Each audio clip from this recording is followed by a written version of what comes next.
Hello everyone, welcome to the What If Anime YouTube channel. Today, we are diving into an exciting new story that will take your imagination to the next level. Let's get started. What if Naruto get betrayed and exiled returned with dojutsu eye that can melt anyone? Subscribe if you enjoy the video. The last rays of sunset bled across Konoha's horizon, casting long shadows through the Hokage's office where Naruto Uzumaki stood rigid, shoulders squared against the weight of accusation bearing down upon him.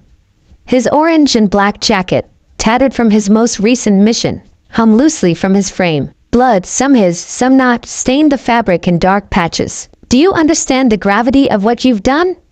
Tsunade's voice was uncharacteristically cold, her amber eyes refusing to meet his. Behind her, the council members, Hamura, Koharu, and Danzo, watched with thinly veiled satisfaction. Granny Tsunade, I didn't. Naruto began, his voice cracking with desperation. Silence!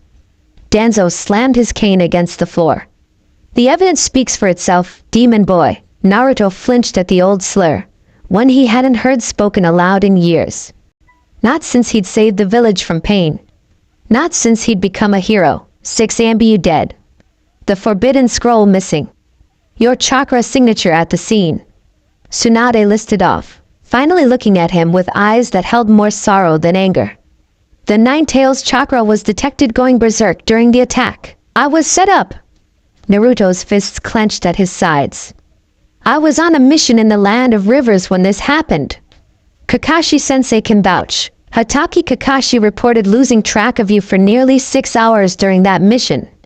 Hamura interjected, adjusting his glasses with a bony finger. More than enough time to return to the village using your father's technique. Naruto's blood ran cold. My father's? What are you talking about? A heavy silence filled the room. Tsunade's eyes widened slightly, then narrowed in resignation. It seems we've said too much. Koharu murmured. It hardly matters now. Danzo replied, his visible eye fixed on Naruto with undisguised malice. The fourth Hokage's legacy ends today, one way or another. Naruto's mind raced. The fourth Hokage was his father? A revelation dropped so casually, meant to wound rather than enlighten. But he couldn't focus on that now. Not with the crushing weight of false accusations threatening to bury him. Where are my friends? Where's Sakura? Shikamaru? They know I wouldn't do this, conveniently. Danzo said. Most of your closest allies are away on missions. Those who aren't have been informed of your crimes. And what did they say? Naruto demanded. Tsunade's silence was answer enough. The punishment for treason is death. Hamura stated flatly. Naruto's heart hammered against his ribcage. His gaze darted to the window, calculating his chances of escape. Tsunade must have read his intent. If you run, it confirms your guilt. If you stay and submit to questioning, perhaps. Perhaps what? Naruto's voice was suddenly quiet, dangerous. You've already decided I'm guilty. Even you, Granny Tsunade. For just a moment, doubt flickered across the Hokage's features. I've fought and bled for this village. Naruto continued, blue eyes intense with emotion. I've carried the Nine-Tails since the day I was born. I've suffered your hatred, your fear, your suspicion. And just when I thought I'd finally earned my place here. His voice broke. You throw me away at the first sign of trouble. It's not that simple.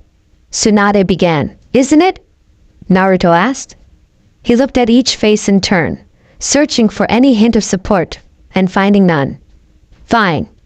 If this is how Konoha treats its loyal shinobi, I don't want to be part of it anymore. You don't have a choice, Danzo stated.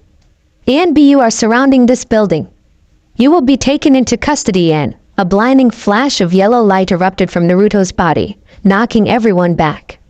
When their vision cleared, a swirling red chakra cloak enveloped him, one tail lashing behind him. So I really am the fourth son, Naruto said, his voice overlaid with a deeper, more feral tone.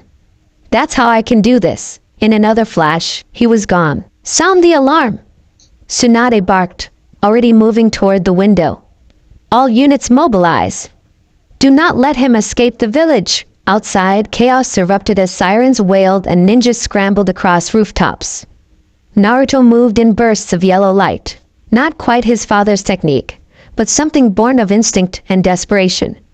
His mind was a storm of betrayal, confusion, and rage. How could they think I'd do this? How could they turn on me so easily? As he neared the village gates, a familiar figure stepped into his path. Naruto! Stop! Sakura stood before him, her pink hair disheveled as if she'd been running. Behind her, Sai and Yamato took up defensive positions. Sakura-chan. Naruto slowed, relief washing over him. You have to help me. They're saying I killed ANBU, that I stole the Forbidden Scroll, but I was with you and Kakashi-sensei when it happened. Her green eyes were wide with uncertainty. Kakashi-sensei said you disappeared during the night. We thought you were just scouting ahead, but you can't seriously believe I'd do this. I don't want to, she whispered, tears welling in her eyes. But Lady Tsunade showed me the evidence. Your chakra signature was all over the scene, Naruto. The betrayal cut deeper than any blade. Even Sakura, who had stood by him through everything, was doubting him. Captain Yamato. Naruto turned to the wood-style user. You know how easy it is to fake a chakra signature. You've been teaching me about chakra control for years. Yamato's face remained impassive. Stand down, Naruto. Let's talk this through properly. There's nothing to talk about. I've been set up, and none of you believe me. The red chakra around Naruto intensified, a second tail beginning to form. Please! Sakura stepped forward, hand outstretched. Don't make this worse. If you run, they'll never let you come back. For a heartbeat, Naruto wavered. Then he sensed the ANBU converging on his position, at least 20 of them, moving with lethal purpose. I'm sorry, Sakura-chan, he said softly. But I can't stay and die for something I didn't do. With a surge of chakra that cracked the ground beneath him, Naruto blasted past his former teammates, moving faster than they could track. The village gates loomed ahead, heavily guarded, but he didn't slow down. Multi-shadow clone jutsu! Dozens of Narutos burst into existence, each wreathed in the Nine Tails chakra, scattering in different directions. In the ensuing chaos, the real Naruto slipped through the gates and into the forest beyond. He didn't look back. 3 days later, a battered and exhausted Naruto collapsed in a cave deep within the mountains bordering the land of fire. For 72 hours, he had pushed himself beyond exhaustion, using every evasion tactic he knew to throw off pursuers. His chakra reserves, vast as they were, had been depleted to dangerous levels. Even Kurama, the Nine Tails, had gone silent within him. Whether from exhaustion or something else, Naruto couldn't tell. Rain pelted the forest outside, providing a natural sound barrier against anyone who might be tracking him. Naruto slumped against the cold stone wall, finally allowing himself to process what had happened. Betrayed, exiled, hunted, and somewhere in the midst of it all, the revelation that the fourth Hokage, his idol, the man whose face he'd stared up at on the monument his entire life, was his father. A bitter laugh escaped his cracked lips. Some legacy, huh, Dad? Your son branded a traitor. As if in response, a searing pain shot through his head, driving him to his knees. Naruto cried out, clutching his temples as the agony intensified. What's happening to me? They betrayed you, just as they betrayed me.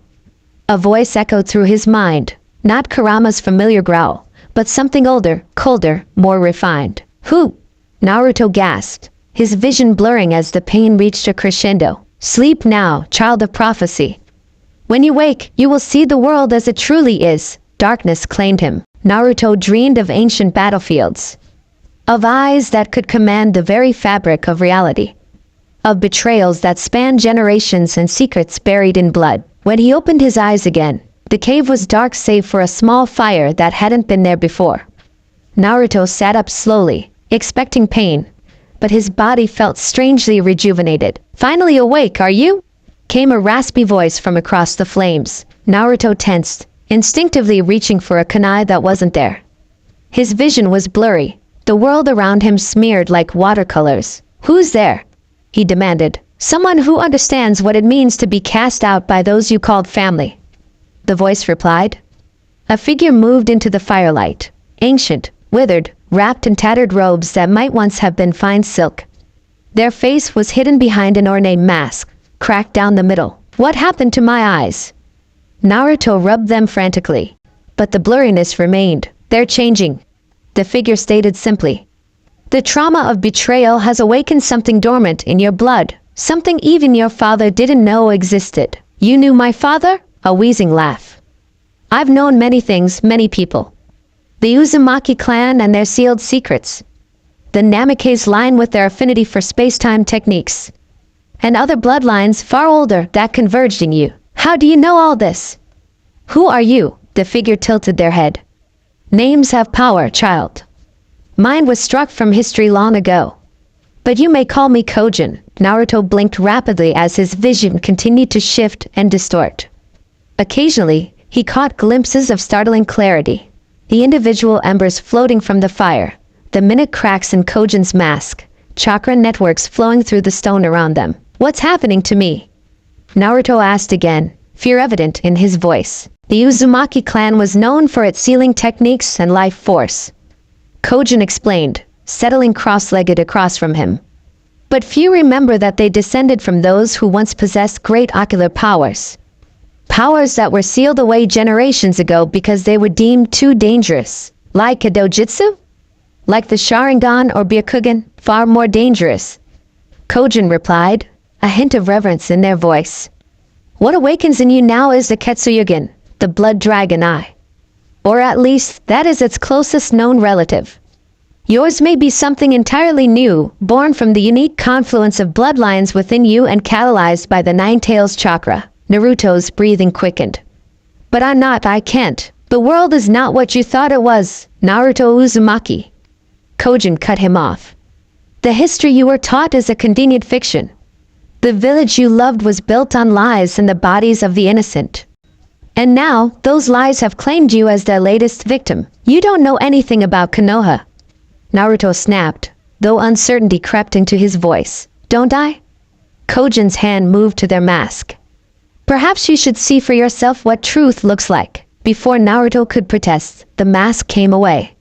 He recoiled instinctively, then froze in horror. Where a face should have been was a ruined landscape of scar tissue and exposed muscle. One eye socket was empty, a dark hollow.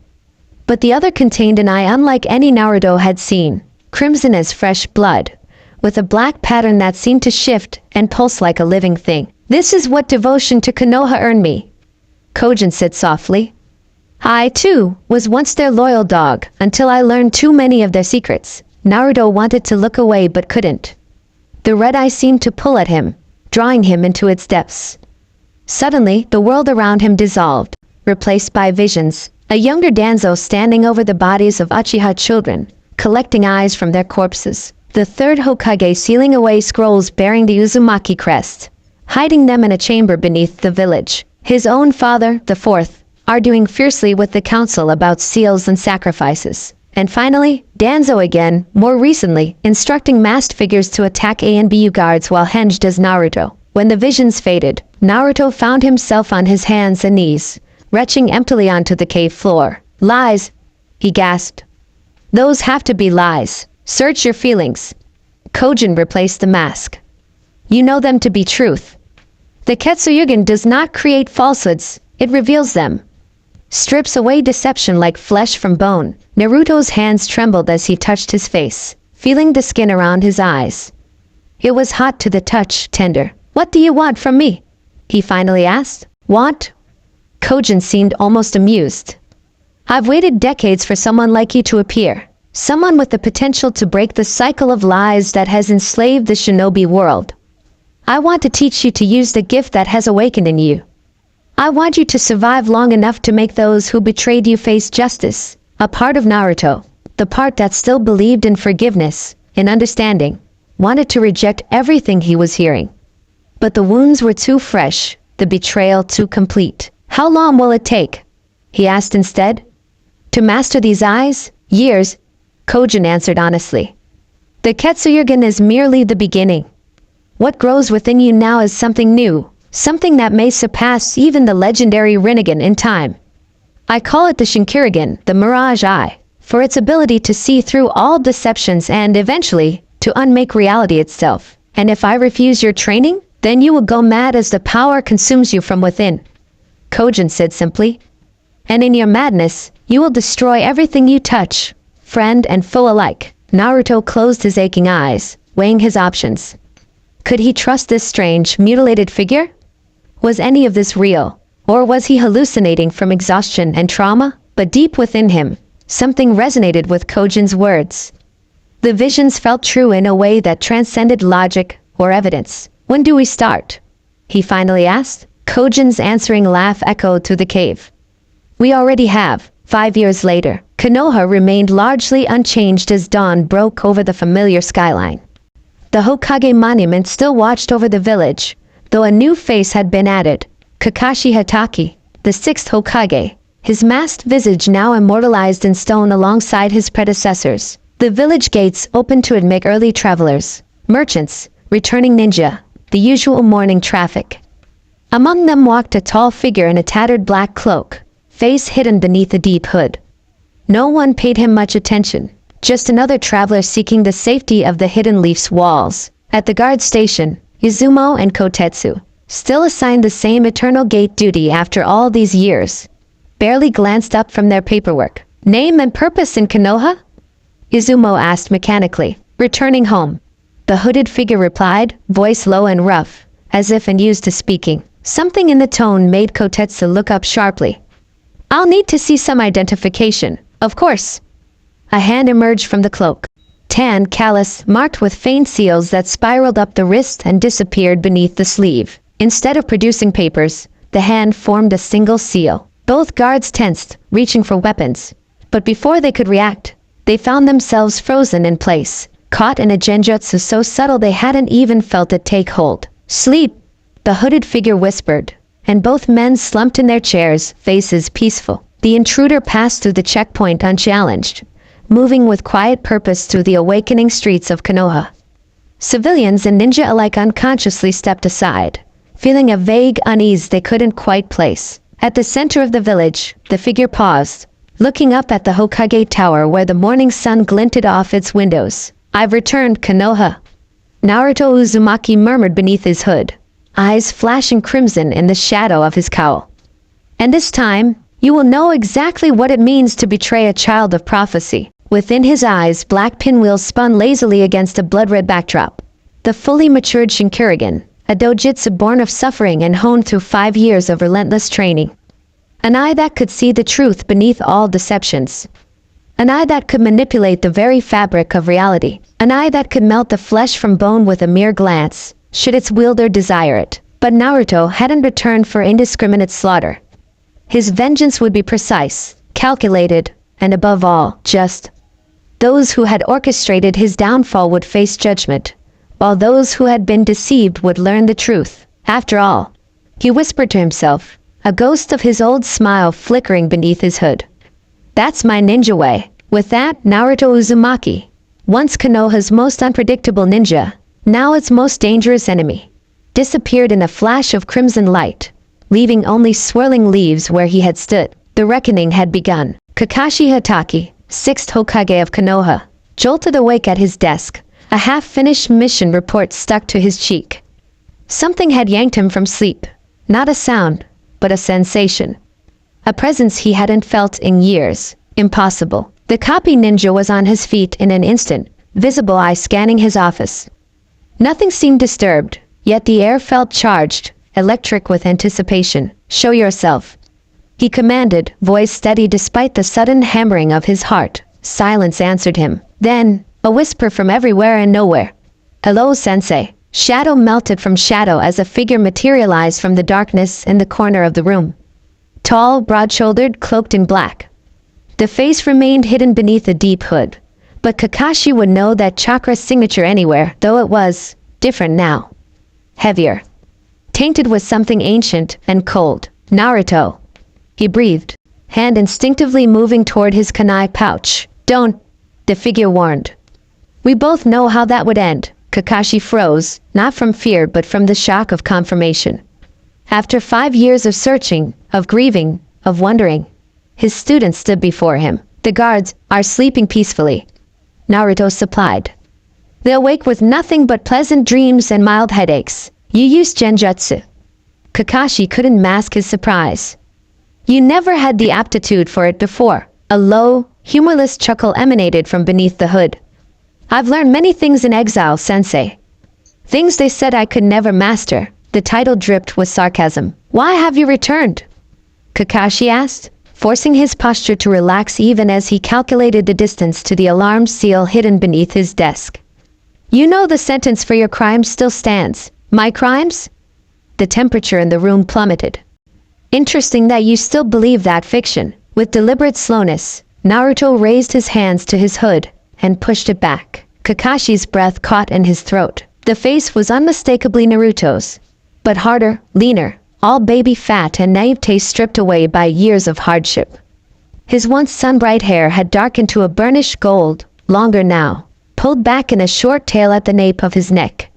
3 whisker marks still adorned each cheek, deeper than before, more pronounced, but it was the eyes that commanded attention. No longer summer sky blue, they blazed crimson, with intricate black patterns spiraling from the pupils. Not the tomo of the Sharingan, but something more complex, more alien. What have you done to yourself? Kakashi whispered. I've evolved. Naruto replied simply. I've become what Konoha forced me to be. Naruto, whatever you believe happened. I don't believe anything anymore. The words sliced through the air like a blade. I know. These eyes see truth, Kakashi. They strip away lies like flesh from bone. The copy ninja felt a chill crawl up his spine. This wasn't the brash, determined boy he'd trained. This was someone, something else entirely. If you're here for revenge, revenge? Naruto tilted his head, the motion unnervingly predatory. Such a limited concept. I'm here for justice. I'm here for truth. In a movement too swift for even Kakashi's trained eye to follow, Naruto was suddenly before him, close enough that the Hokage could see the subtle patterns shifting within those blood-red eyes. I'm here, Naruto whispered. To finish what my father started. Kakashi's hand shot out, fingertips grazing the alarm seal, only to pass through it as if it were mist. Genjutsu. He realized aloud. You've been under it since I entered the room. Naruto confirmed, now standing by the window, gazing out at the village. Everything you're seeing, everything you're feeling, it's all exactly what I want you to experience. Panic flared in Kakashi's chest. He formed the release seal. Kai, nothing changed. Conventional techniques won't work against the Shinkirin. Naruto explained, almost apologetic. It doesn't manipulate your senses. It rewrites reality around you. What do you want? Kakashi demanded, abandoning pretense. Naruto turned back to him, expression softening fractionally. Despite everything, you were good to me, sensei. Better than most. That's why I came to you first, to give you a choice. From within his cloak, he withdrew a scroll sealed with an unfamiliar symbol, and placed it on the Hokage's desk. In this scroll is evidence proving my innocence. The names of those who framed me. The conspiracy that led to my exile. His voice hardened. Read it. Verify it. Then make your choice. What choice? Stand with me and help expose the rot at Konoha's core.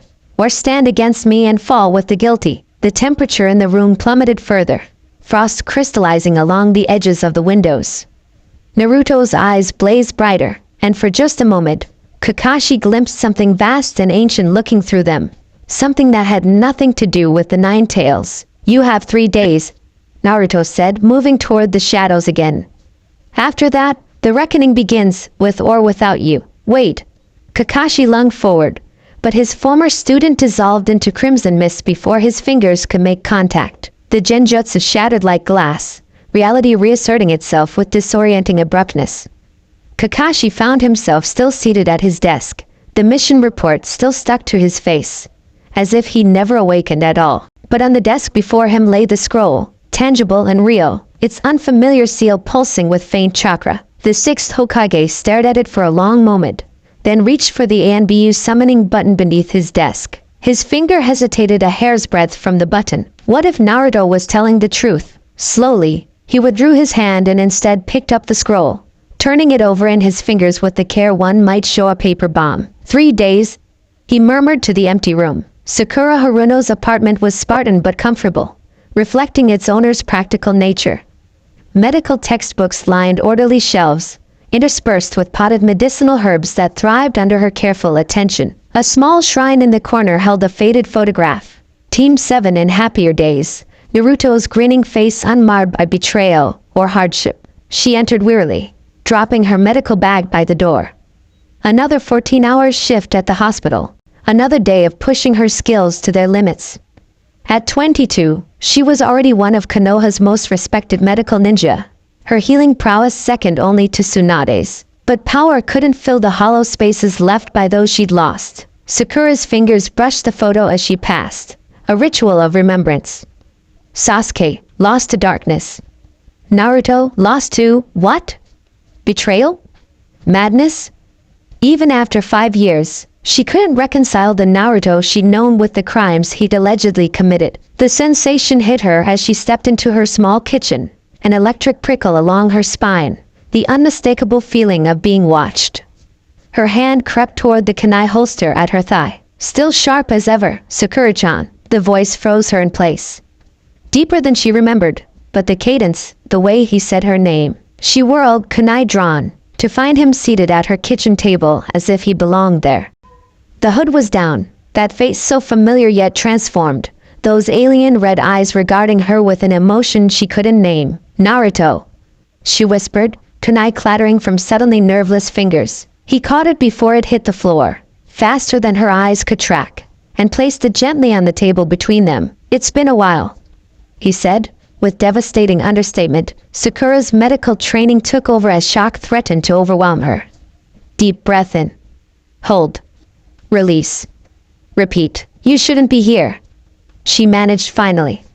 There are ANBU patrols sensors, none of whom can detect me unless I wish it. There was no boast in his tone, just simple fact. 5 years of questions, of doubts, of regrets crashed down upon her at once.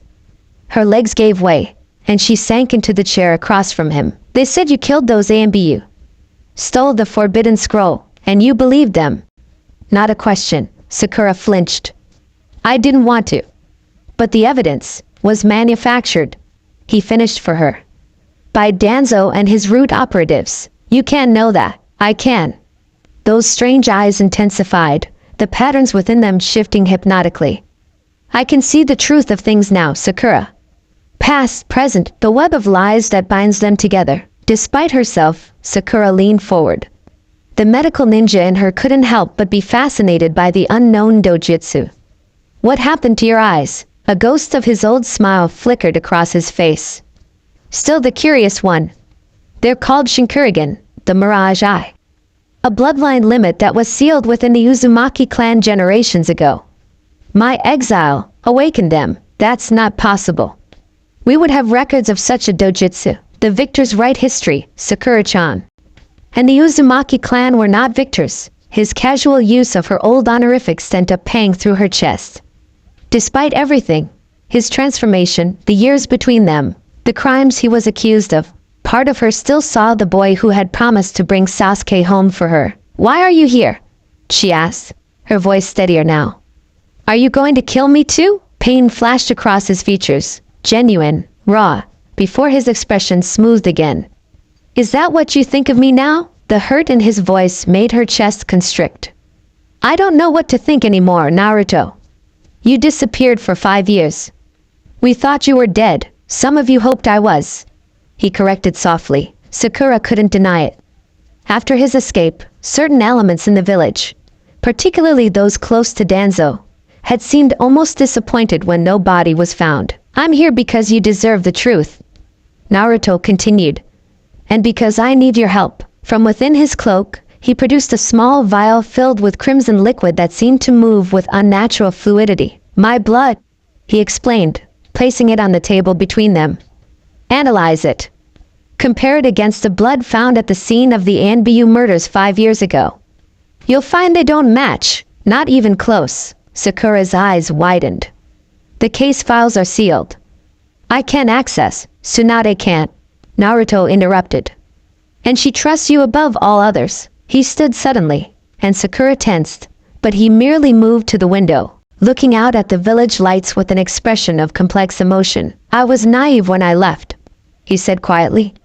I thought everyone had betrayed me. But I've had years to reflect, to see the larger pattern. Some were deceived.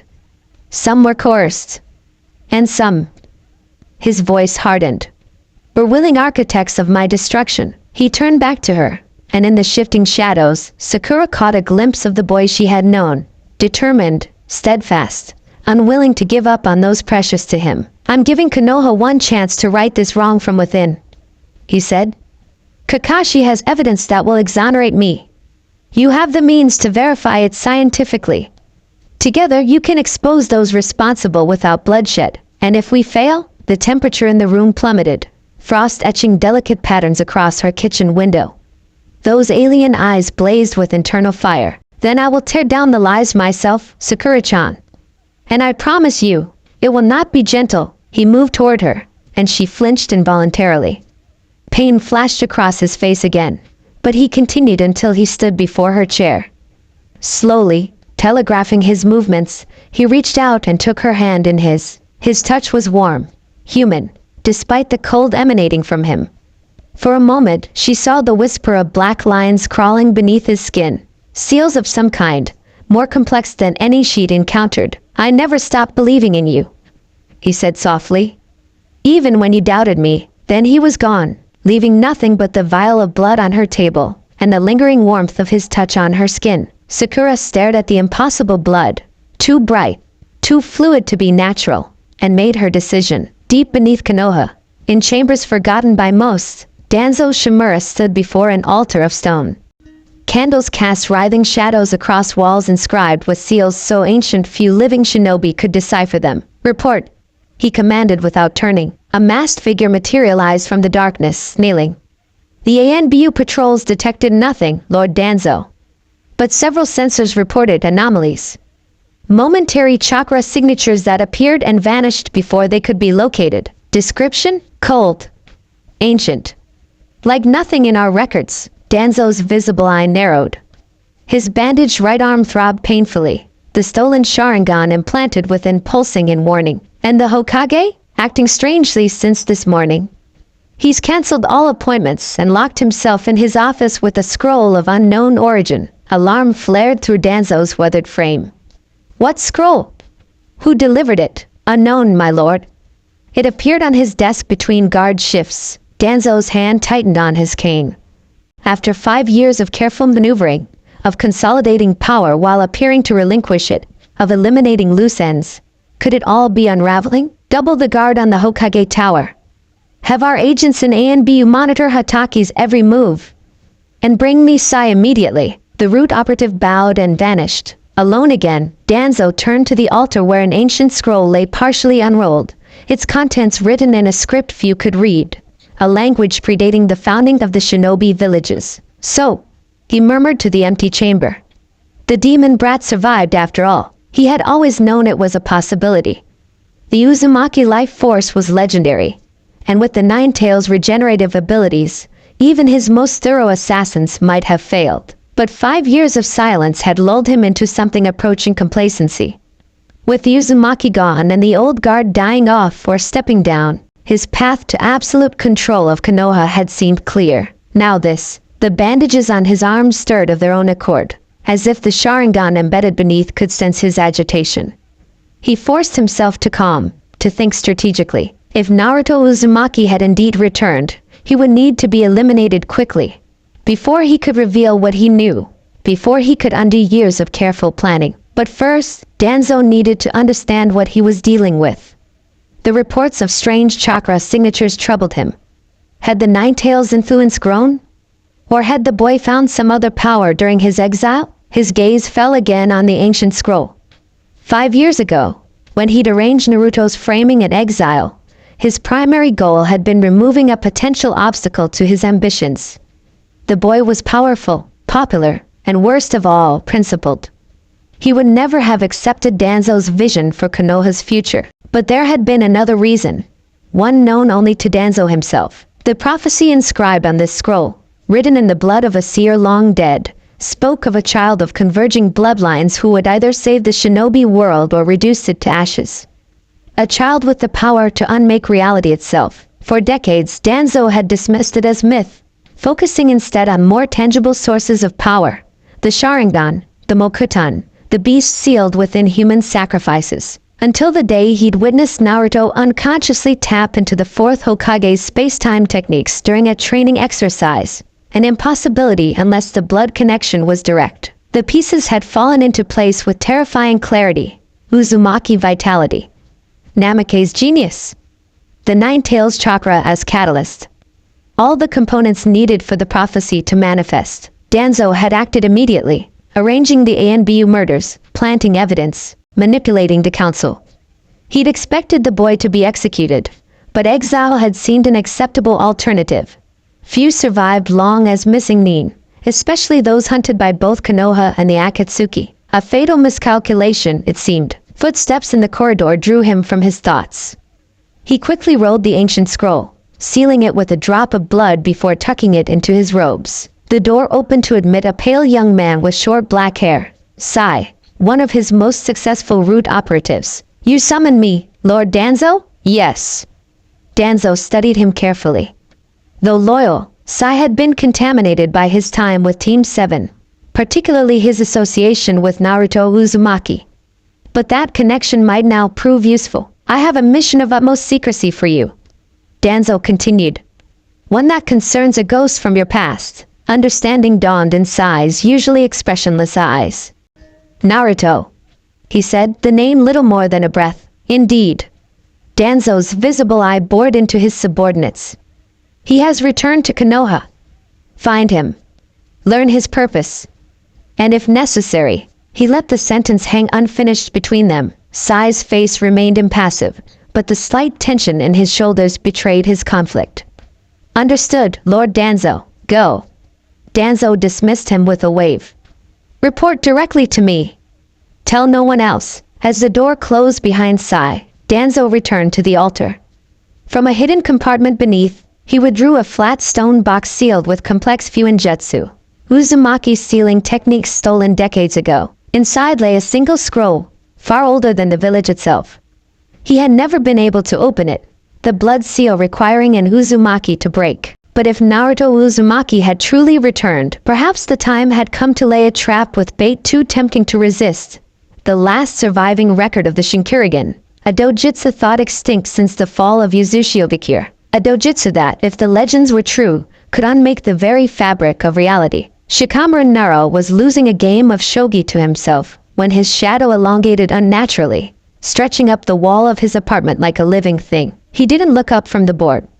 "I was wondering when you'd show up." Behind him, darkness coalesced into the cloaked figure of Naruto Uzumaki. "Nothing surprises you, does it?"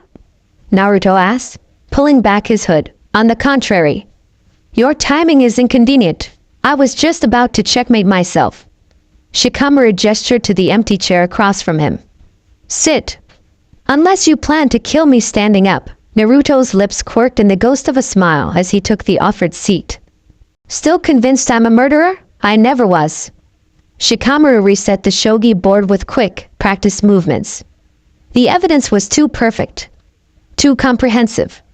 Real criminals make mistakes. He glanced up, meeting those alien red eyes without flinching. "Though I admit, I didn't expect this particular evolution, the Shinkurigen." Naruto supplied, moving a piece on the board. A bold opening move that Shikamaru noted with raised eyebrows. "Never heard of it. Few have. The Uzumaki clan sealed away its existence generations ago. Too dangerous, even for them." They played in silence for several moves, the familiar rhythm of the game creating a strange bubble of normalcy around them. "You've improved," Shikamaru observed as Naruto captured one of his generals. "I had time to practice." Naruto's expression darkened momentarily. "My mentor was fond of games of strategy." Another silence, punctuated only by the soft clicking of pieces on the board. "You haven't asked why I'm here," Naruto finally said. "Troublesome." Shikamaru sighed.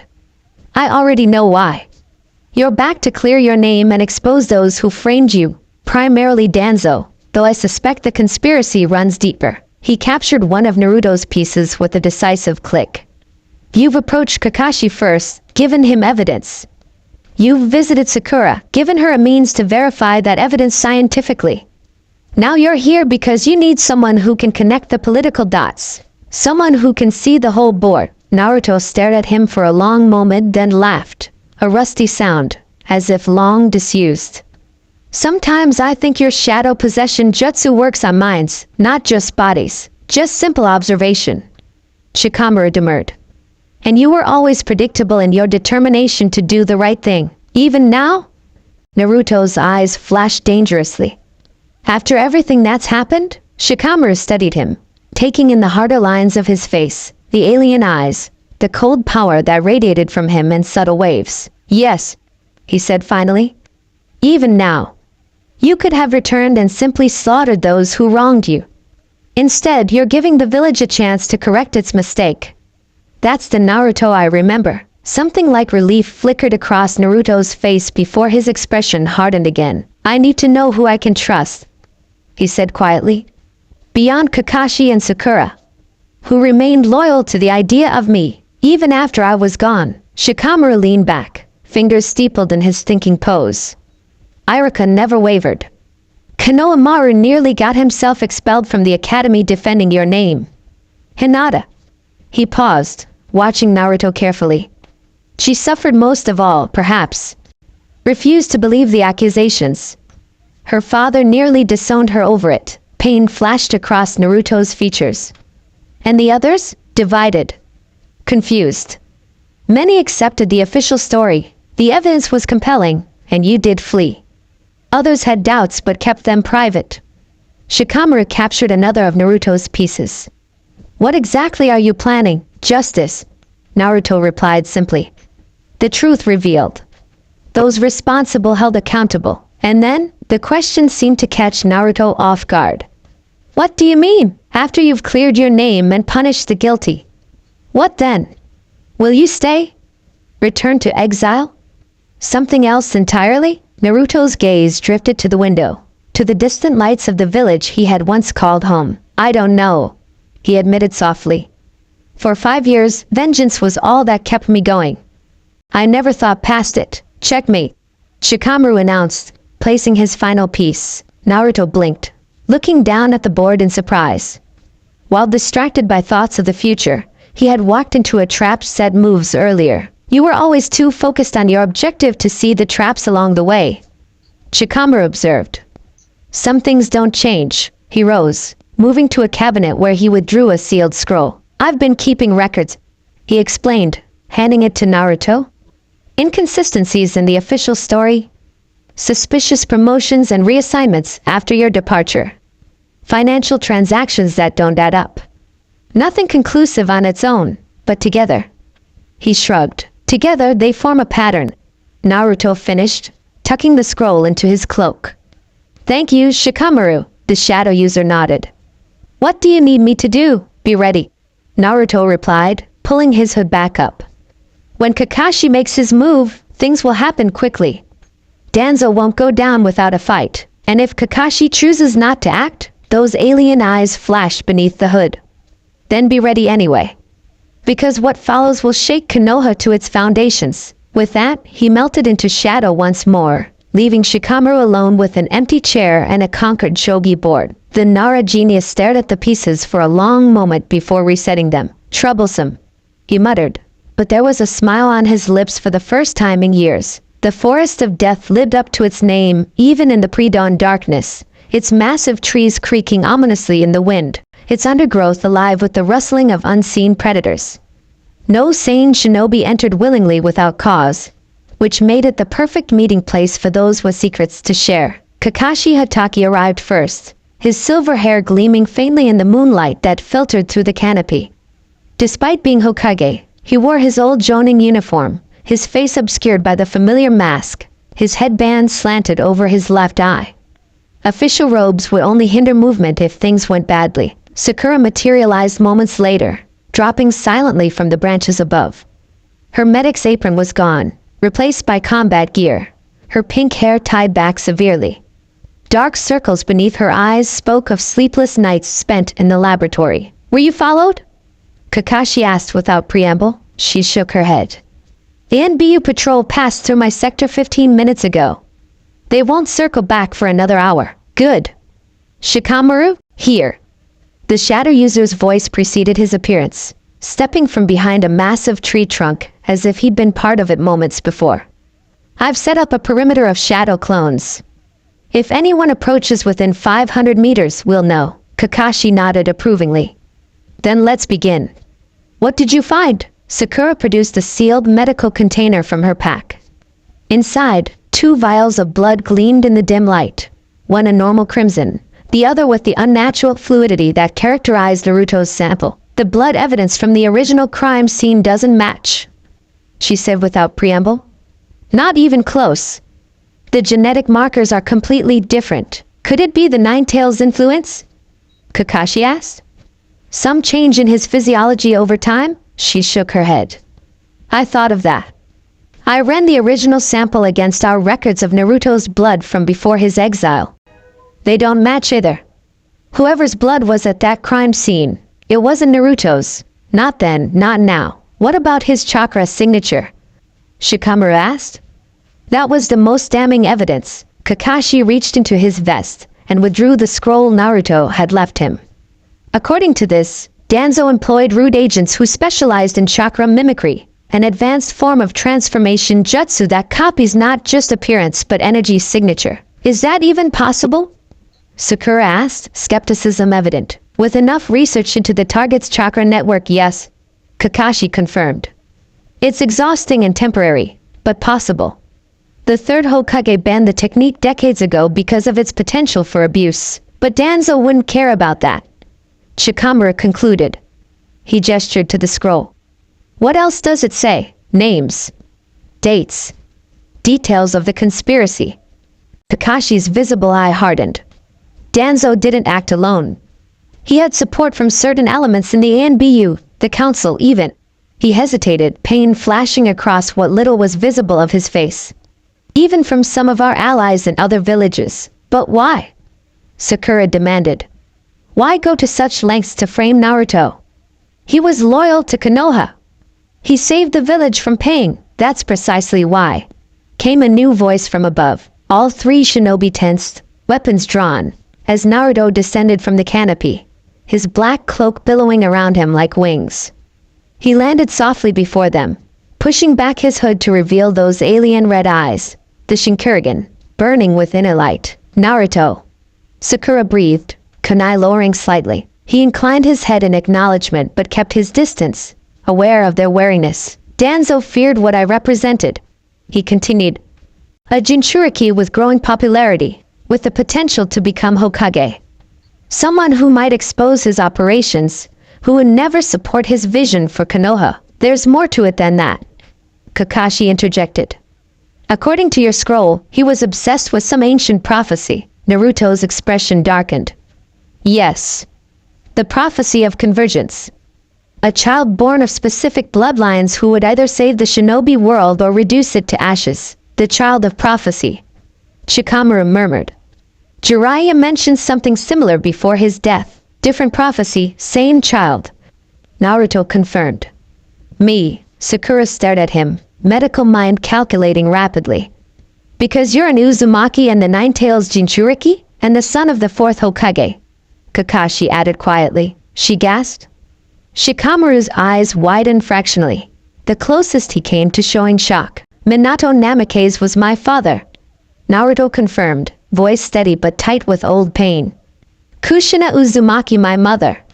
Both lines converging in me, catalyzed by the Nine-Tails chakra sealed within me at birth. That's why you can use the Flying Thunder God technique. Kakashi realized aloud. It's in your blood, among other things. Naruto's eyes flashed.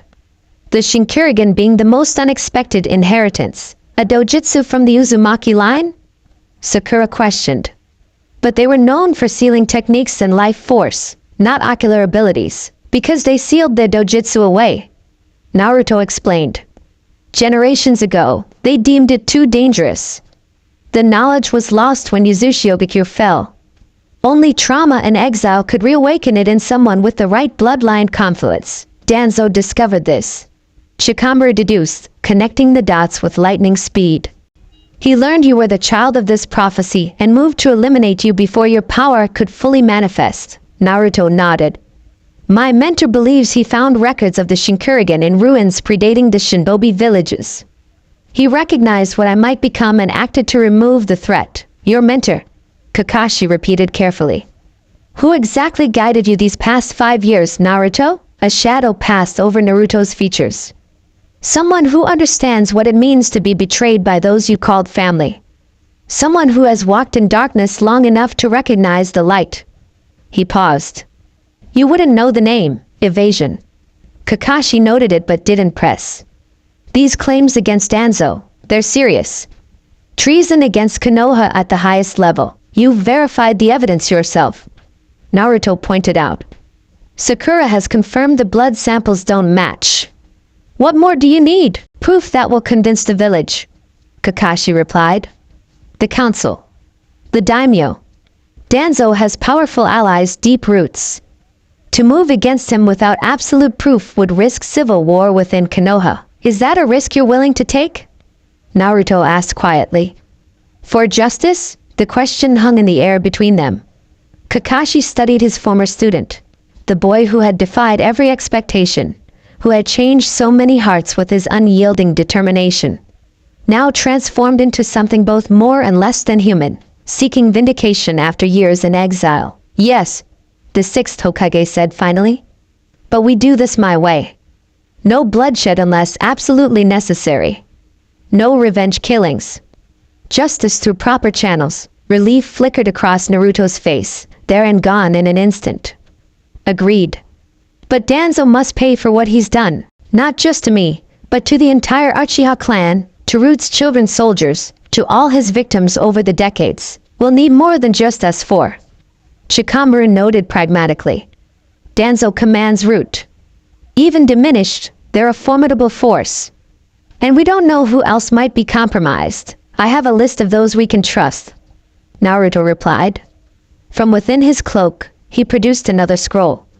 People who never believed the accusations against me, or doubts of their own. Allies who can help us deliver justice without destroying the village in the process. Kakashi took the scroll cautiously. I'll review this myself. We need to move carefully, strategically. We don't have much time. Naruto warned, crimson eyes flashing. Danzo already knows I've returned. He'll be mobilizing his forces, preparing contingencies. How can you be sure? Sakura asked. Naruto's lips twisted in a cold smile. Because my blood is calling to his trophies. At their confused expressions, his smile turned grim. The Sharingan he stole from the Uchiha. The Mokuton cells he grafted into his arm. All Kekkai Genkai respond to the Shinkurigen, like calling to like. He feels my presence the way prey senses a predator. All the more reason to move carefully. Kakashi insisted. We gather our allies. We secure the evidence. We present our case to the daimyo and allied village leaders. We do this right. Naruto studied him for a long moment, those alien eyes seeming to peer into his very soul. Then, slowly, he nodded. 3 days, he said. After that, I take matters into my own hands. Agreed, Kakashi said, knowing it was the best compromise he would get.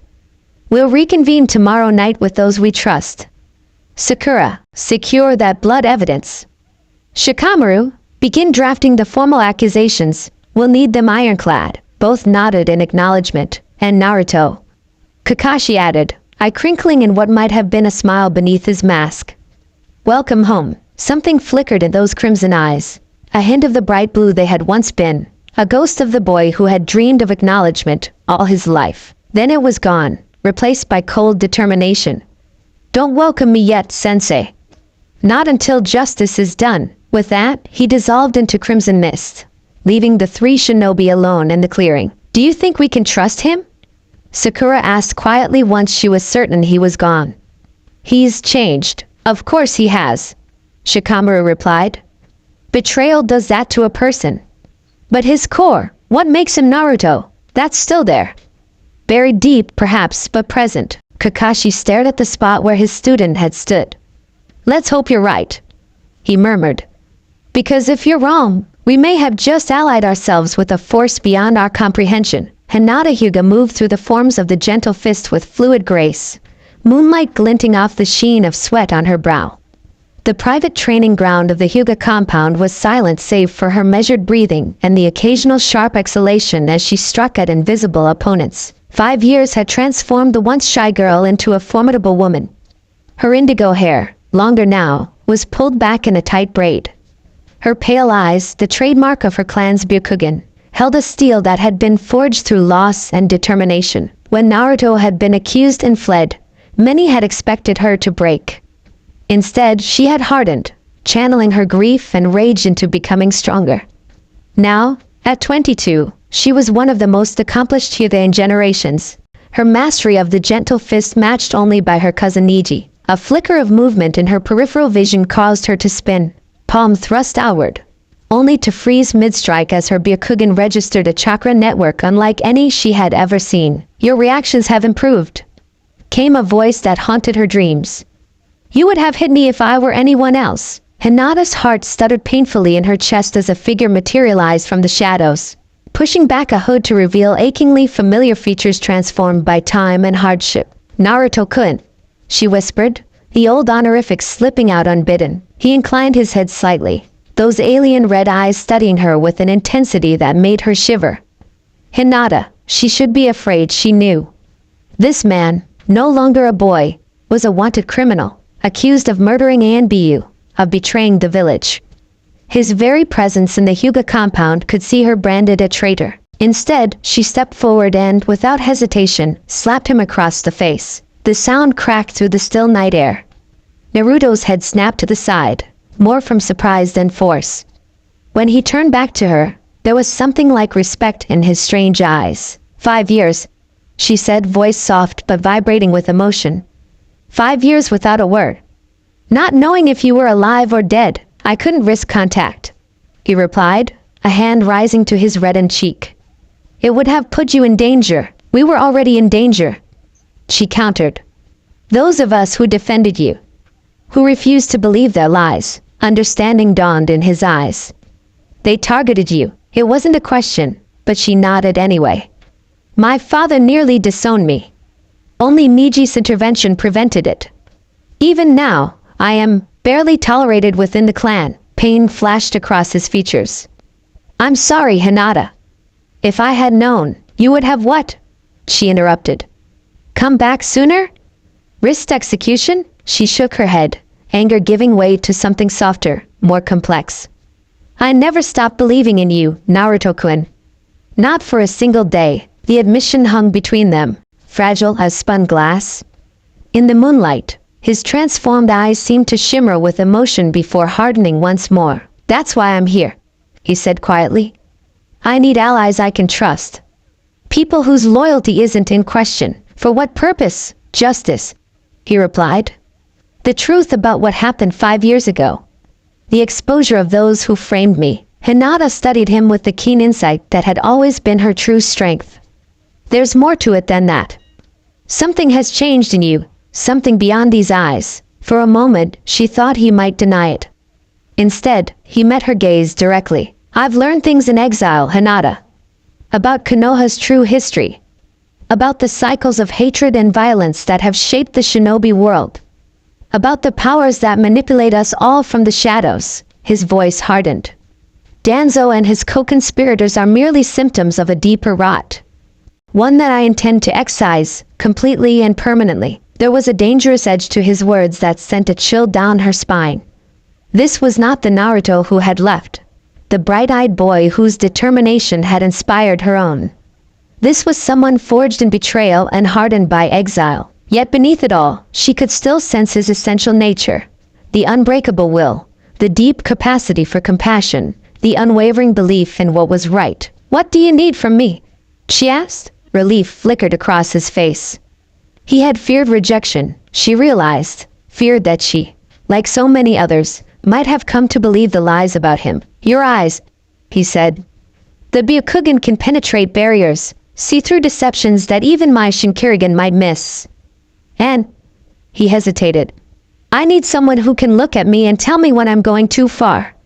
Someone who knew me before. The request startled her.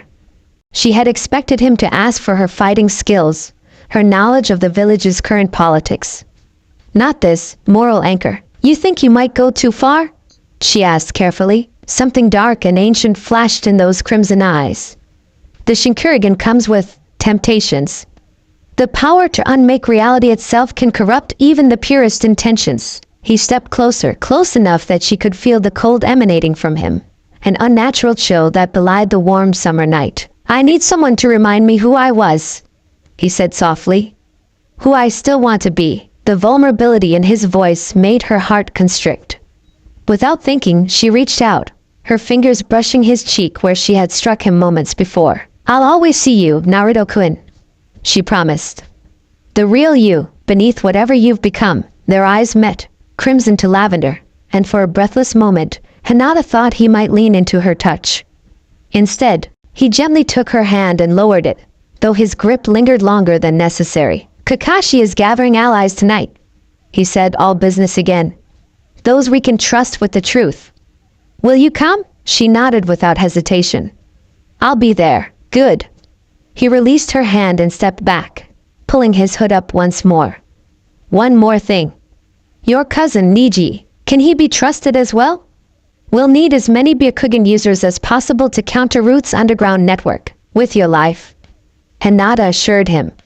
He never believed the accusations either. Naruto nodded, satisfied. Until tonight then, he began to dissolve into crimson mist. But Hinata's voice stopped him. Naruto-kun, she called softly. Whatever happens, whatever you've become. He turned, those alien eyes gleaming beneath his hood. I know, Hinata, he said gently. I've always known. Then he was gone, leaving her alone in the moonlit training ground with the ghost of his touch still warm on her skin. Deep beneath Konoha, in the labyrinth of tunnels that housed Root's operations, Sai moved silently through shadows.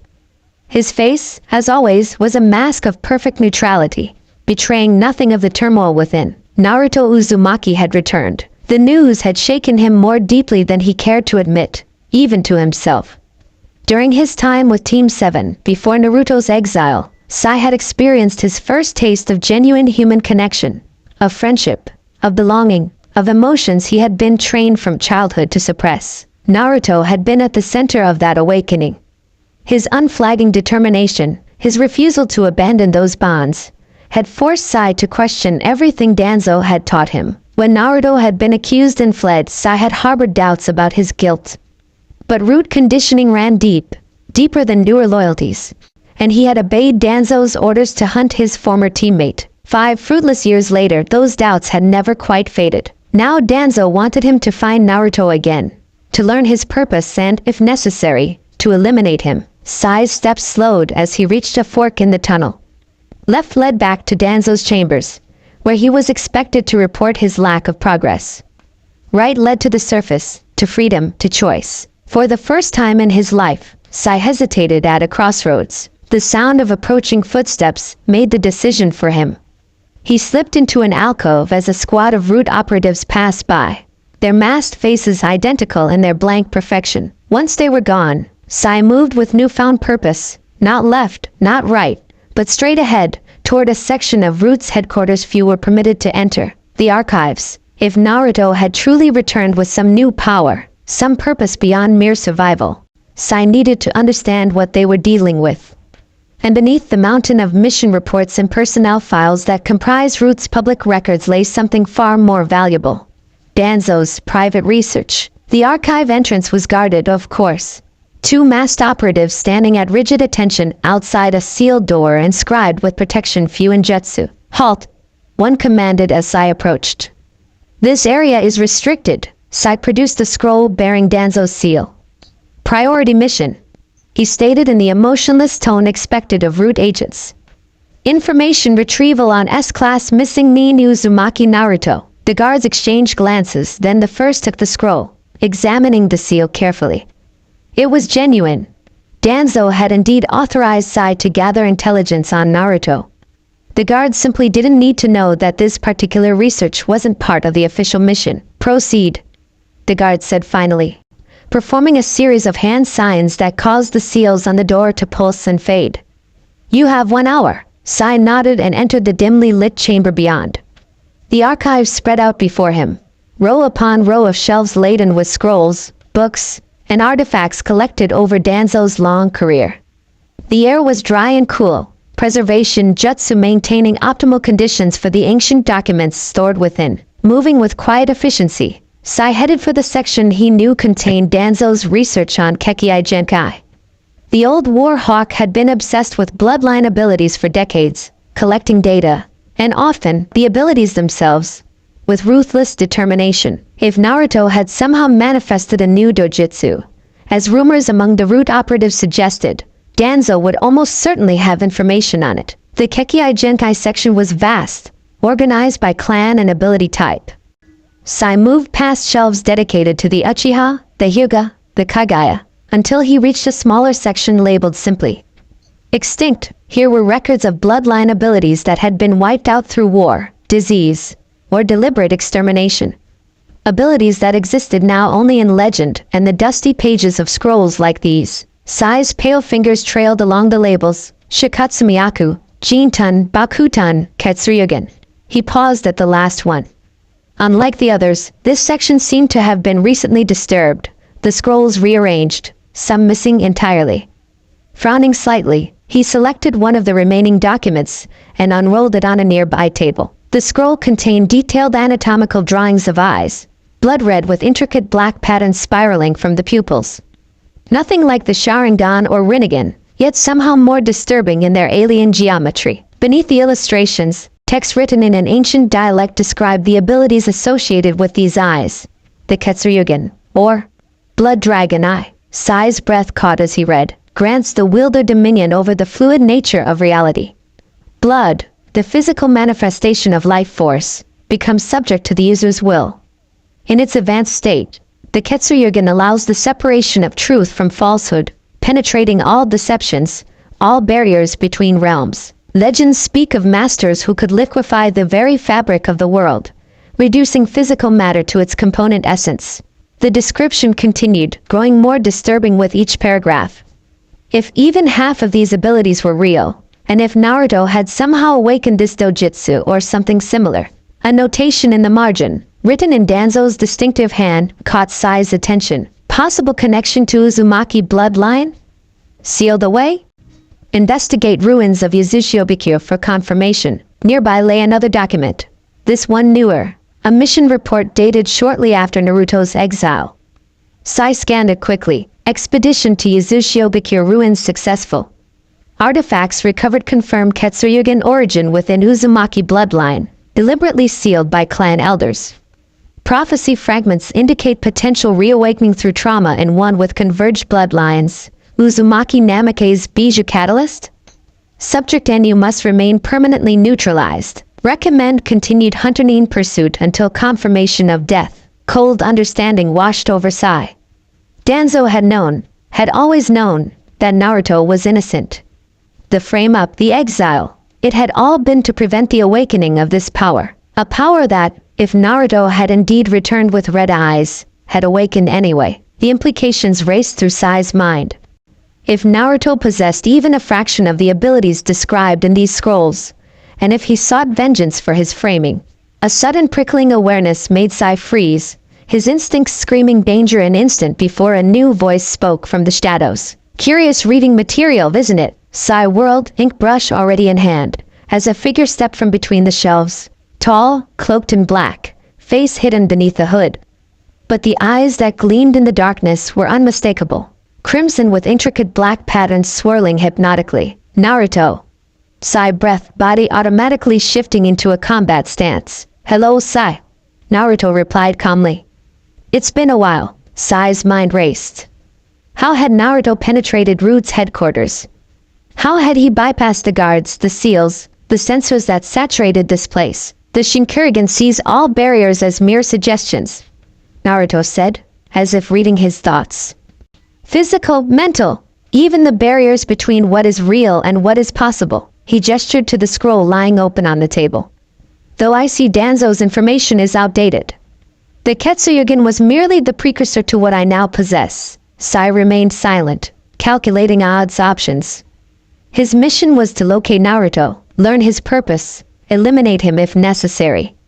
2 of those objectives were now within reach. But the third, You're wondering if you can kill me, Naruto observed, a hint of his old smile flickering across his face. The answer is no. Not anymore. He pushed back his hood, allowing Sai to see him fully for the first time in 5 years. The changes were striking. The harder lines of his face, the darkened hair, the alien eyes. But beneath it all, Sai could still recognize the teammate he had known. What do you want? Sai asked, voice carefully neutral. Information, Naruto replied. And perhaps an ally. Surprise flickered across Sai's usually expressionless face. You think I would betray Danzo? After a lifetime of conditioning, I think you already have. Naruto gestured to the scrolls. Why else would you be here, researching the very power he fears most? You have doubts, Sai. You always did. Sai didn't deny it. Couldn't deny it, not when confronted so directly. Danzo framed me. Naruto continued, voice hardening. He orchestrated the murder of ANBU operatives and the theft of the Forbidden Scroll. He manipulated the council, the Hokage, the entire village, all to ensure I would be eliminated before my potential could be realized, because of the prophecy. Sai murmured, glancing at the documents. A child of converged bloodlines who would either save the shinobi world or reduce it to ashes. Yes. Naruto's eyes flashed dangerously. A prophecy he helped fulfill through his very efforts to prevent it. Ironic, isn't it? He moved closer, and Sai tensed but held his ground. I'm gathering allies, Sai. People who know the truth, or who are willing to learn it. People who want justice, not just for me, but for all of Danzo's victims over the decades. If what you say is true, Sai replied carefully, then Danzo has committed high treason against Konoha, the highest, Naruto confirmed. And not just in my case. The Uchiha massacre. The exploitation of orphans like you for root. Assassinations of political rivals, including potential Hokage candidates. Collaborations with enemies like Orochimaru. The list goes on. Sai's mind worked rapidly, connecting dots, reassessing years of missions and orders in this new context. If even half of what Naruto suggested was true, you want me to spy on Danzo? He concluded. I want you to help us bring him to justice. Naruto corrected. Kakashi is gathering evidence, building a case to present to the daimyo and allied village leaders. But we need someone on the inside, someone who can access Root's records, confirm the extent of Danzo's crimes. Someone like me, Sai said flatly. Someone exactly like you. Naruto agreed. Someone who understands Root from within. Someone who has experienced Danzo's conditioning firsthand and broken free of it anyway. The appeal was cleverly crafted, Sai had to admit. Appealing to his hard-won independence, his fragile sense of self outside Root's programming. And if I refuse? He asked. Naruto's eyes flashed, the patterns within them shifting hypnotically. Then I erase your memory of this encounter and find another way. I didn't come back to kill former friends, Sai.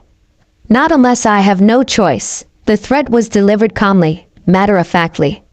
And somehow, that made it all the more credible. Sai weighed his options. Betraying Danzo meant risking everything. His position, his life, possibly even his mind if the old Warhawk's failsafes were triggered. But remaining loyal to Root meant betraying the first genuine connections he had formed. The people who had helped him discover his own humanity. If Danzo learns of my involvement, he'll activate the cursed seal, Sai said finally. Every Root member bears one on their tongue. It paralyzes us if we attempt to reveal certain information about him or the organization. I know, Naruto replied. I can counter it. Sai's eyebrows rose fractionally. How? The Shinkurigin sees all seals as merely another form of reality to be rewritten. Naruto explained. I can dissolve Danzo's mark without harming you. It sounded impossible. Cursed seals were notoriously difficult to remove without killing the bearer. But then, everything about Naruto's return seemed to defy possibility. If I help you, Sai said slowly, I want assurances that Root's other members, those who are innocent of Danzo's crimes, will be spared. Many are like me, children taken and conditioned from infancy. They deserve a chance at rehabilitation, not punishment. For the first time, genuine warmth flickered in Naruto's alien eyes. a glimpse of the boy who had once fought so fiercely for his precious people. That was always the plan, he said softly. I'm after justice, Sai. Not vengeance. Not anymore. The distinction seemed important to him, Sai noted. A line he was struggling to maintain, perhaps. Very well, Sai decided, making his choice at last. I will help you bring Danzo to justice. For the village's sake. And for friendship. The words still felt strange on his tongue, a concept he was still learning to fully grasp.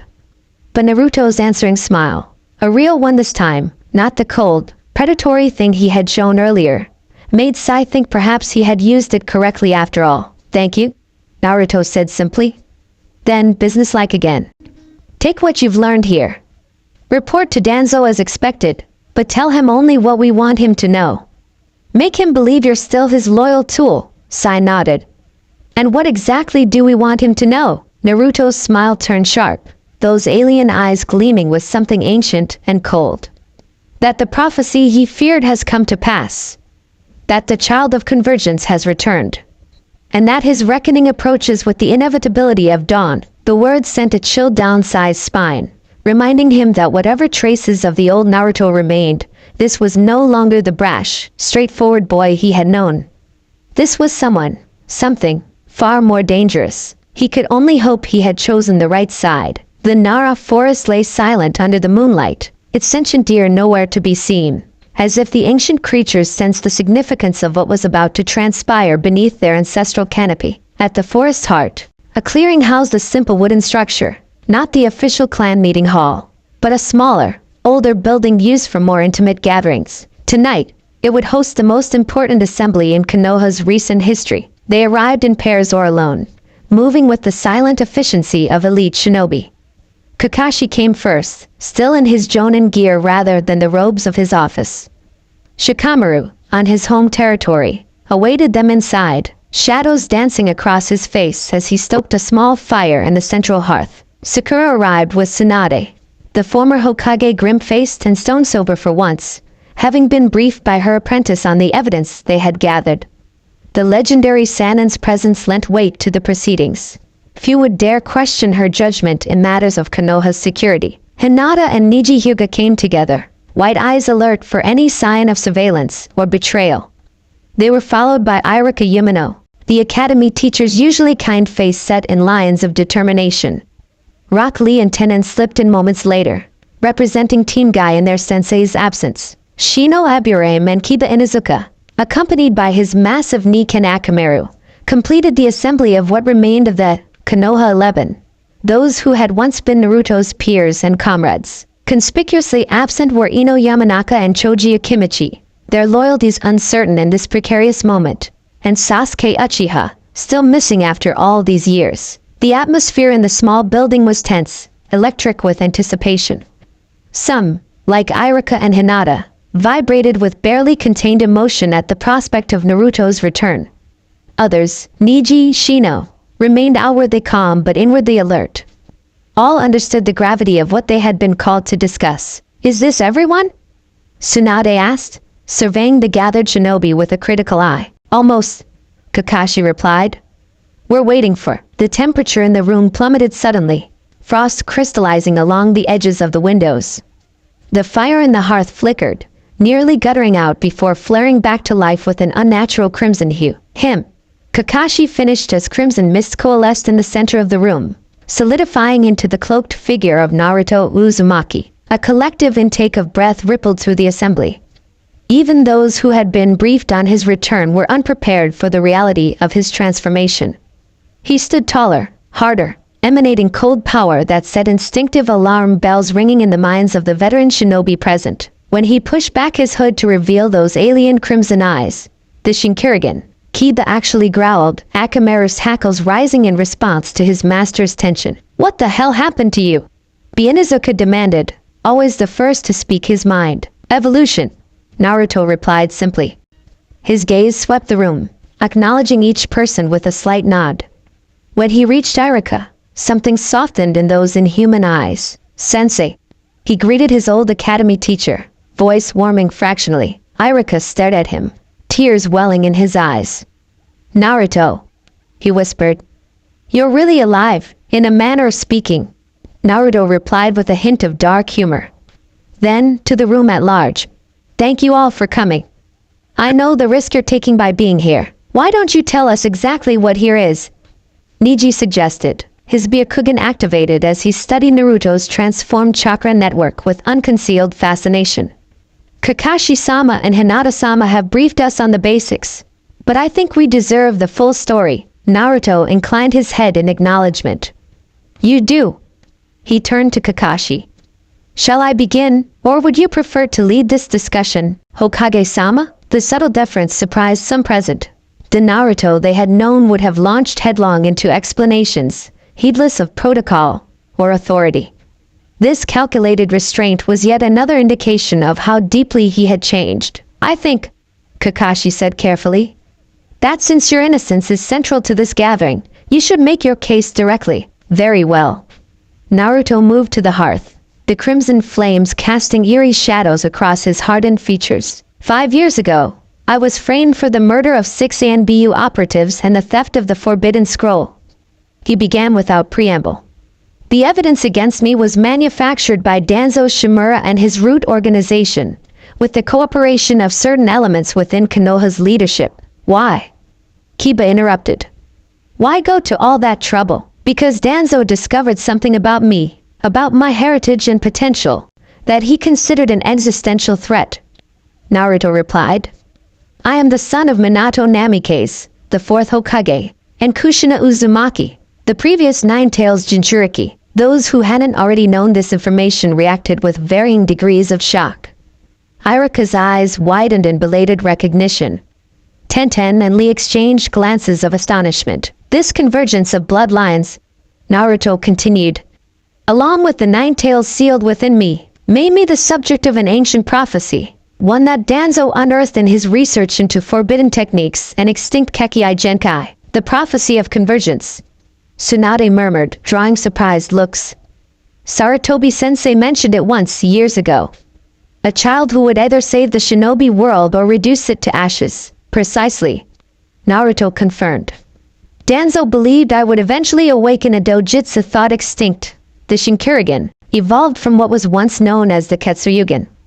A bloodline ability sealed away by the Uzumaki clan generations ago because they deemed it too dangerous, and he was right. Neji observed, still studying Naruto with his Byakugan. Your chakra network has been completely restructured around these eyes. I've never seen anything like it. The irony, Naruto said with a cold smile, is that his efforts to eliminate me before this power could manifest actually catalyzed its awakening. The trauma of betrayal, the exile, the loss of everything I loved, these were precisely the conditions needed for the Shinkurigin to emerge. What exactly can these eyes do? Shino asked, speaking for the first time. Always the analytical one, seeking to understand new variables. Naruto's expression turned guarded. That's complicated. At their most basic level, they allow me to see through all deceptions, genjutsu, transformation techniques, even the fundamental lies that shape reality itself. And at their most advanced? Shikamaru pressed, catching the evasion. A heavy silence fell as Naruto considered how to answer. Finally, he said simply, they allow me to rewrite reality on a localized scale. To liquefy matter, manipulate perception, alter the boundary between what is and what could be. The implications sent a collective chill through the room. Such power, if the claims were true, exceeded even the legendary abilities of the Rinnegan. Can you demonstrate? Tsunade asked, medical curiosity overriding caution. Naruto hesitated, then extended his hand palm up. The air above it shimmered, condensed, solidified into a perfect crystalline rose that caught the firelight and hypnotic patterns. This is a minor application, he explained as the gathered shinobi stared in astonishment. Merely manipulating existing elements in the air to form a new configuration. With a subtle flexing of his fingers, the rose liquefied, the crystal becoming fluid without losing its form, before evaporating back into nothingness. More significant applications require greater expenditure of chakra and will, he concluded, the careful phrasing making it clear that he was deliberately understating his capabilities. So Danzo was right to fear you, Neji said, not a question but an observation. Naruto's eyes flashed dangerously. Danzo was right to fear what I might become under his persecution. He corrected. Before his betrayal, I was no threat to Konoha. I loved this village. I would have died to protect it. The past tense did not go unnoticed by those present. And now?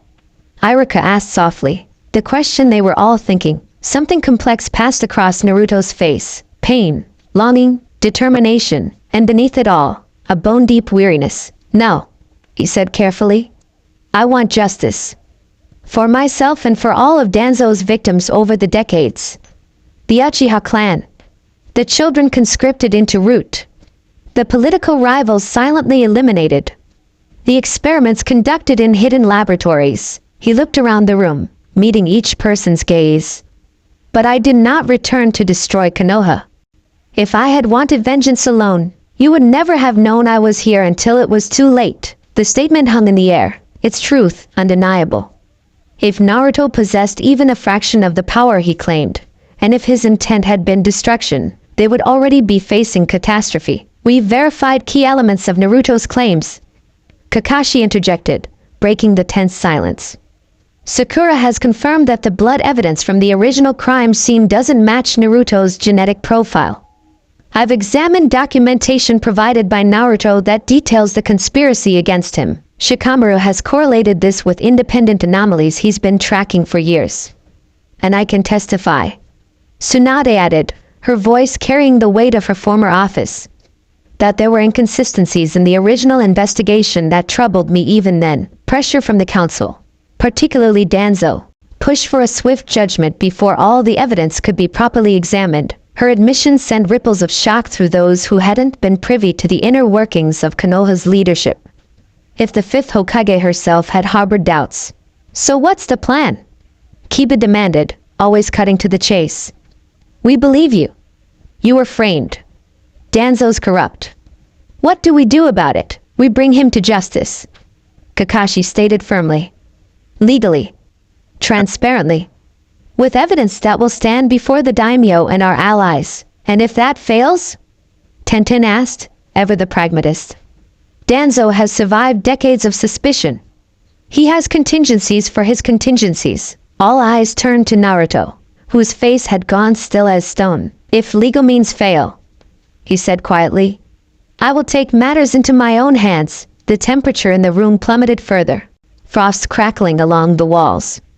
No one doubted the deadly promise in those words. That's why we can't fail. Kakashi interjected quickly. A clean, legal removal of Danzo preserves Konoha's stability and alliances. Anything else risks civil war or worse. Naruto's eyes flashed dangerously, but he nodded in reluctant agreement. 3 days, he reminded Kakashi. That was our agreement, which brings us to your roles. Kakashi addressed the gathered shinobi. Each of you has been selected for specific skills and positioning within the village. He laid out a scroll on the table, revealing a complex diagram of Konoha's administrative structure, with key points highlighted. Shikamaru has already begun compiling evidence from public records. Sakura and Tsunade are analyzing the forensic aspects. The Hyuga will provide surveillance with their Byakugan, monitoring Root's movements without detection. Niji's brow furrowed. Root operatives are trained to detect and evade dojutsu surveillance. Not this kind. Naruto countered. His eyes flared momentarily, and suddenly, Niji's Byakugan vision shifted, expanding, deepening, revealing layers of reality he had never perceived before. The Hyuga prodigy gasped, nearly staggering at the influx of information. What? How did you? I temporarily enhanced your Byakugan's perception. Naruto explained, releasing the technique. The Shinkarigan can amplify other dojutsu, lending them a fraction of its perception abilities. The implication stunned the room into silence. Such synergy between Kekkei Genkai was unprecedented. With this enhancement, Naruto continued, you'll see through Root's concealment techniques. Their chakra signatures, their seal matrices, their hidden paths beneath the village, all will be visible to you. Niji exchanged a glance with Hinata, who nodded firmly.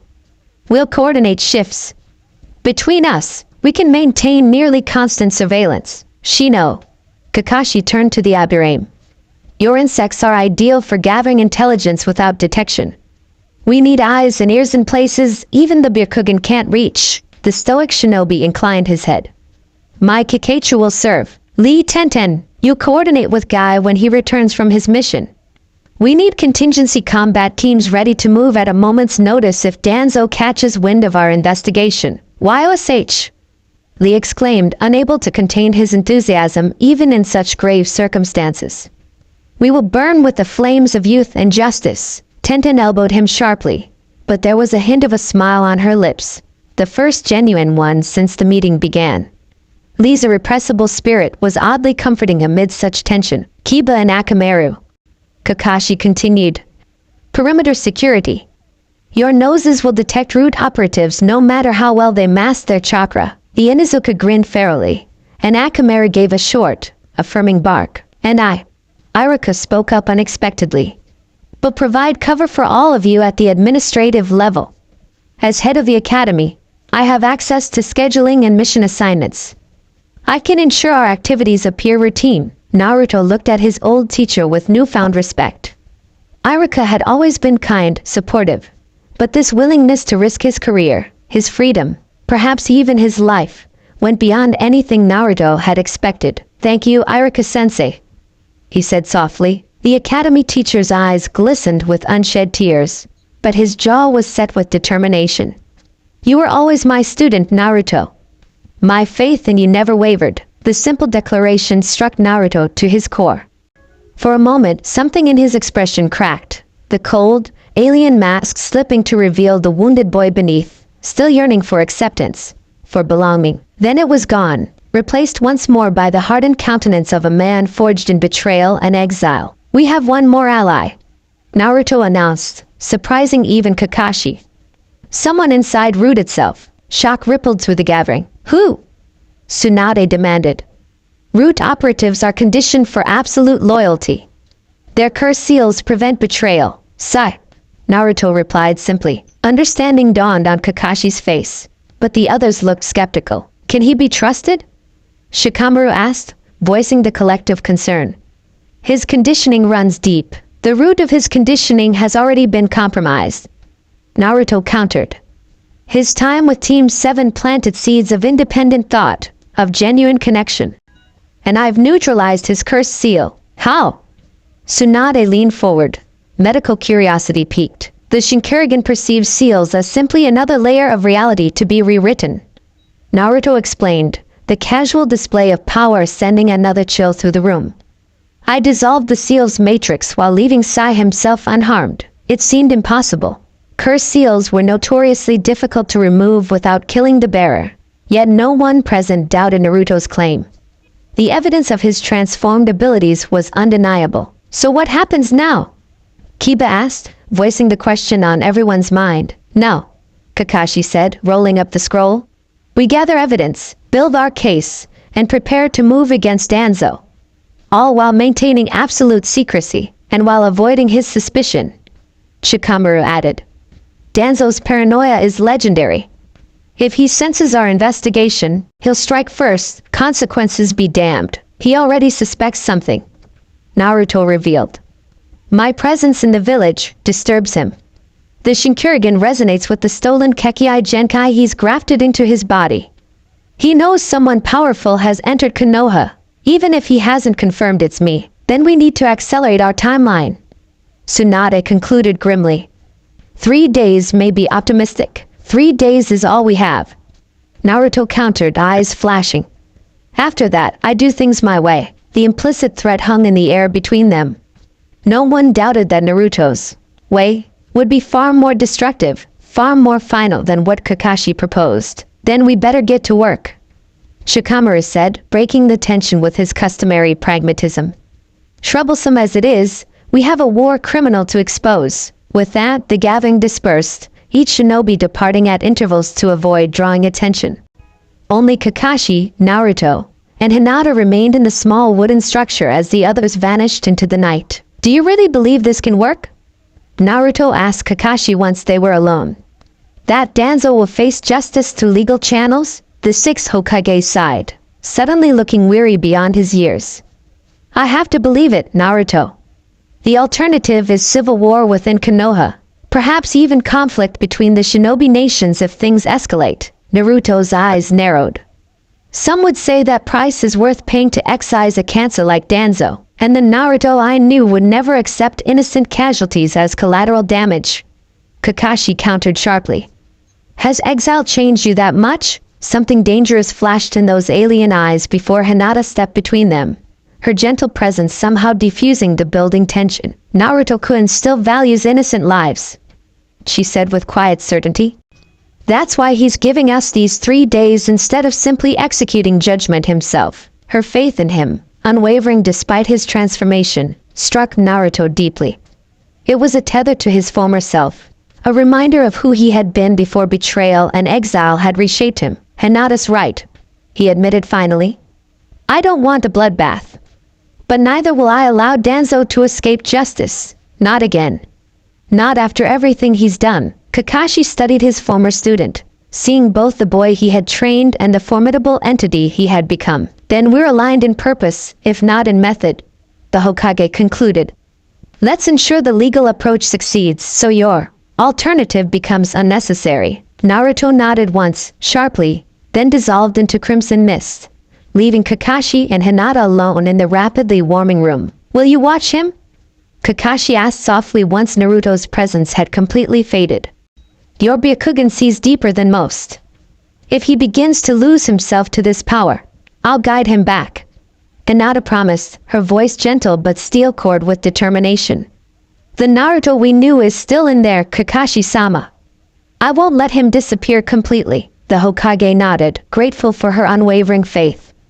Because if anyone could reach the human heart still beating beneath that cold, alien power, it would be Hinata Hyuga, the girl who had loved Naruto Uzumaki long before the world recognized his worth. Deep beneath Konoha, in chambers unknown even to most ANBU, Danzo Shimura knelt before an altar of ancient stone. Blood, his own, formed intricate patterns across its surface, glowing faintly with chakra as he completed a complex sealing ritual. Pain lanced through his right arm, the stolen Sharingan embedded within pulsing in warning. Something was coming. Something that made even these powerful stolen dojutsu tremble with recognition, like calling to like. Lord Danzo. He didn't turn at Sai's voice, continuing the ritual with practiced precision. Report. Strange chakra fluctuations have been detected throughout the village, Sai stated, kneeling behind his master. Cold. Alien. Here and gone before sensors can pinpoint the source. And the Hokage? Meeting with select Jonin. Officially reviewing village security protocols, Danzo's visible eye narrowed. Which Jonin? Nara Shikamaru. Hyuga Niji. Haruno Sakura. Former Hokage Tsunade was also present. Alarm flared through Danzo's weathered frame. Not a routine security review then. Something more targeted. More specific. And what of the Uzumaki boy? Any confirmation of his presence? Sai hesitated fractionally. An infinitesimal pause that would have been imperceptible to anyone who hadn't trained him since childhood. No direct sightings, he answered finally. But the chakra signature matches what we know of the Nine-Tails Jinchuriki, altered by some unknown factor. Danzo absorbed this, calculating rapidly. The movement of powerful pieces on the board. The gathering of key players. The strange chakra disturbing his stolen Kekkei Genkai. It all pointed to one inescapable conclusion. Naruto Uzumaki had returned, and he had allies within Konoha's highest echelons. Accelerate our contingencies, he commanded, completing the final seal in blood. Protocol scorched earth. If I cannot rule Konoha, no one will. Yes, Lord Danzo. Sai bowed deeper, hiding his expression. And the Hokage? Eliminate him. Tonight. Make it look like the work of our returned Jinchuriki. Danzo's lips twisted in a cold smile. Nothing unites a village like a common enemy. Sai rose, face carefully blank. As you command. As his subordinate departed, Danzo turned back to the altar where the blood seals pulsed with malevolent purpose. Beneath them lay a scroll older than Konoha itself, one of the few surviving records of the Uzumaki clan's forbidden techniques. He had spent decades collecting such artifacts, piecing together the puzzle of ancient powers sealed away by those too weak to wield them properly. Now, faced with the very threat he had sought to eliminate 5 years ago, he would unleash powers meant to remain dormant. If prophecy demands a child of convergence, he murmured to the empty chamber, then I shall become that child's antithesis. The stolen Sharingan in his arm throbbed painfully as the blood seals began to glow brighter, their power crawling up his bandaged limb like crimson vines, seeking entry to his chakra network. Danzo Shimura, architect of Konoha's shadows, mastermind of its darkest deeds, surrendered himself to the forbidden technique, embracing pain as the price of ultimate power. In 3 days, Naruto Uzumaki would discover that he wasn't the only one who had evolved during these 5 years of separation, and Konoha would burn in the crucible of their confrontation.